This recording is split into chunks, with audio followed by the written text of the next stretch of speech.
Hi guys, Gujarati cooking ચેનલમાં તમારું સ્વાગત છે। તમને દેખાય છે કે આપણે ચોખા મોવાનું કામ થઈ રહ્યું છે।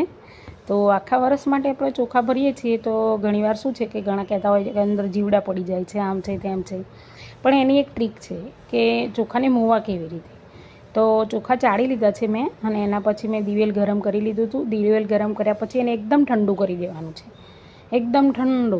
અને ઠંડુ થઈ જાય એના પછી એક વસ્તુ છે કે બપોરે કોઈ દિવસ ચોખા કે ઘઉં મોવા નહીં। બપોરે તમે મોસો હોય ને એટલે અંદર મોયલા હશે ને તો બી જીવડા પડશે, પણ જ્યારે સાંજનું ટાઈમ હોય કે એકદમ ઠંડક થઈ ગઈ હોય, અથવા તો સવારે વહેલા ઠંડકના ટાઈમે ચોખા મોઈશું ને અહીંયા આજે મેં ભાત અને ખીચડી બંનેના ચોખા મોઈને મૂક્યા છે। તમે જોઈ શકો છો બધા જ સરસ રીતે મોવાઈ ગયા છે। હવે મોવામાં એ ધ્યાન રાખવાનું છે કે વધારે દિવેલ નહીં, ઓછું દિવેલ, એ રીતે આપણે એને ભરવાના છે મોઈ અને ફૂલ ડબ્બા ભરી અને પેક કરીને મૂકવાના છે।